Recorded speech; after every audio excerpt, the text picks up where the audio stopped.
Indian law के according child labour यानी बाल मजदूरी एक क्राइम है। फिर भी एक बच्चे से एक्टिंग करा करके पैसे कमाना क्राइम क्यों नहीं है? इतना ही काफी था मेरे लिए ऑडियंस को कम्युनिकेट करने के लिए कि बाथरूम के अंदर बच्चे के साथ क्या हुआ है। अगर बच्चा ऐसा कर रहा है तो वो सिग्नल दे रहा है कि उसे शूटिंग में उतना मन नहीं लग रहा। बच्चों के लिए एक्टिंग एक गेम की तरह होना चाहिए, मजे की चीज, होमवर्क की तरह नहीं। इंडियन लॉ के अकॉर्डिंग चाइल्ड लेबर यानी बाल मजदूरी एक क्राइम है। फिर भी एक बच्चे से एक्टिंग करा करके पैसे कमाना क्राइम क्यों नहीं है? इसके बारे में मैं बताऊंगा आज के इस एपिसोड में। साथ ही आप पेरेंट्स जिनके बच्चे फिल्म इंडस्ट्री में काम कर रहे हैं या फिर करने वाले हैं, उन्हें किन चीजों का ध्यान रखना चाहिए शूटिंग के दौरान या शूटिंग के पहले, उसके बारे में भी बताऊंगा आज के इस एपिसोड में। हाय, मैं हूं अमित झा और आप देख रहे हैं एजेस मूवी वर्ल्ड, जहां आपके सपनों को हकीकत बनने का रास्ता दिखाया जाता है। You could try to play, but you're never gonna beat me. Look the other way, what I'm doing. अगर आप किसी बच्चे को किसी रेस्टोरेंट में प्लेट साफ करते हुए या टेबल साफ करते हुए देखते हैं तो समझ जाइए ये क्राइम है, क्योंकि बच्चा काम कर रहा है। लेकिन वहीं अगर आप किसी बच्चे को कैमरे के सामने एक्टिंग करते हुए देखते हैं तो ये क्राइम नहीं है, क्योंकि वो काम नहीं कर रहा है, अपनी कला का प्रदर्शन कर रहा है।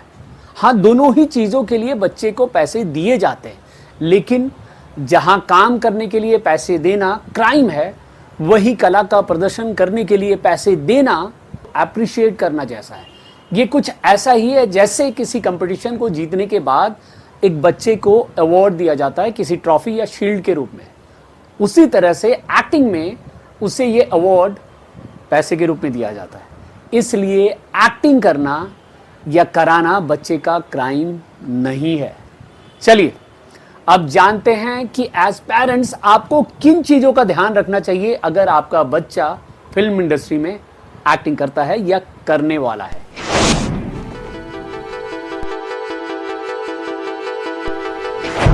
मैं सालों से क्राइम शोज डायरेक्ट कर रहा हूं।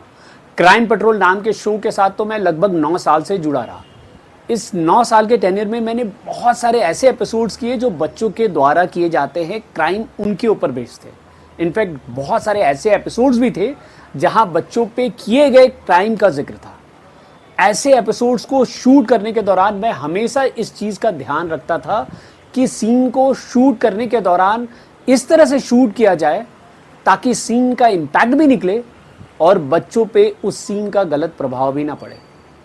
एक एपिसोड याद आता है मुझे, जिसके लिए मुझे इंडियन टेली अवार्ड्स मिला था बेस्ट डायरेक्टर का। वो एक सेंसिटिव एपिसोड था जिसमें एक बच्चे का रेप उसके स्कूल के ही टीचर करते हैं, ये दिखाया गया था। जब ये कहानी मैं शूट करने वाला था तो मुझे हमेशा ये लग रहा था कि मैं ऐसा क्या करूं ताकि ये मैसेज भी ऑडियंस तक पहुंच जाए और बच्चे को भी ना पता चले कि ये कहानी क्या है। इसके लिए मैंने एक फॉर्मूला निकाला। मैं सीन में बार बार बच्चे को टॉयलेट में उस टीचर के साथ भेजता था और मैं फोकस शिफ्ट करता था फोरग्राउंड के एक नल पे, और मैं धीरे से उसमें से एक पानी ड्रॉप होने का शॉट लेता था। बस इतना ही काफ़ी था मेरे लिए ऑडियंस को कम्युनिकेट करने के लिए कि बाथरूम के अंदर बच्चे के साथ क्या हुआ है। इसी तरह से कई बार डायरेक्टर्स अलग अलग ट्रिक्स का इस्तेमाल करके ऐसे सेंसिटिव सीन्स को शूट करते हैं, लेकिन हो सकता है कि कभी कभी डायरेक्टर इस चीज़ का ध्यान ना रखे। ऐसे में आप पेरेंट्स को इस चीज़ का ध्यान रखना है कि उस सीन को इस तरह से शूट किया जाए या इस तरह से बच्चों को समझाया जाए कि वो इनैक्टमेंट तो अच्छा करे, लेकिन उनके ऊपर इस चीज़ का गलत प्रभाव ना पड़े।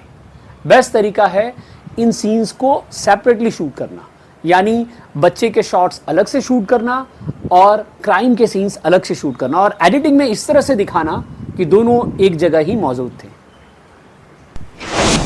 शूटिंग में काम कराने के लिए एक गाइडलाइंस है, उस गाइडलाइन को फॉलो करके ही काम कराया जाता है। पेरेंट्स के लिए जरूरी यह है कि शूट के पहले वो उस गाइडलाइन को पढ़ ले और प्रोडक्शन को कम्युनिकेट करे कि गाइडलाइंस का फॉलो हो उस बच्चे के साथ शूटिंग के दौरान। हर बार बच्चा जब भी एक्ट करे आपको बच्चे को मोटिवेट करना चाहिए। जब भी आप उसे मोटिवेट करेंगे बच्चा खुश हो जाएगा, वो बहुत प्राउड फील करेगा। लेकिन कभी कभी ऐसा हो सकता है कि बच्चा खुश तो होगा लेकिन उसके बाद अगले ही पल पूछेगा पापा या मम्मी घर कब जाएंगे। अगर बच्चा ऐसा कर रहा है तो वो सिग्नल दे रहा है कि उसे शूटिंग में उतना मन नहीं लग रहा, उसे घर जाना है, खेलना है। ऐसे में बच्चे को प्रेशराइज नहीं करना चाहिए आगे के काम करने के लिए, उसके इस भावना को समझना चाहिए। क्योंकि याद रखिए, बच्चों के लिए एक्टिंग एक गेम की तरह होना चाहिए, मज़े की चीज़, होमवर्क की तरह नहीं, एक बर्डन की तरह नहीं होनी चाहिए। अगर आपका बच्चा स्टोमक एक या फिर कोई और बहाना दे करके शूट पे ना जाने की जिद कर रहा है तो समझ जाइए आपके बच्चे को एक्टिंग नहीं करनी है, उसे एक्टिंग करने में मज़ा नहीं आ रहा है। ऐसे बच्चे के साथ ज़बरदस्ती नहीं करनी चाहिए, क्योंकि होगा ये कि ऐसे में उनका बचपना भी खो जाएगा और एक्टिंग के दौरान उनका परफॉर्मेंस भी अच्छा नहीं निकलेगा। आपको एज पेरेंट्स बच्चे को समझने की बहुत ज़रूरत है। अगर आप बच्चे की खुशियाँ नहीं समझेंगे तो आप उसके साथ जस्टिफाई नहीं कर पाएंगे।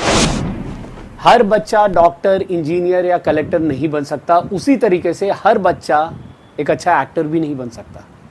आपको बच्चे पे दबाव देने की ज़रूरत नहीं है, आपको बच्चे को समझने की ज़रूरत है कि उसकी रुचि किस चीज़ में। हर बच्चे में कुछ ना कुछ क्वालिटी तो होता ही है। अपने अरमानों को बच्चे के ऊपर मत लादिए, उनको समझिए और उनको समझने के बाद उनको मोटिवेट कीजिए जो उन्हें करना है उस क्षेत्र में। आपने सुना होगा, हर सक्सेसफुल बच्चे के पीछे उनके पेरेंट्स का हाथ है।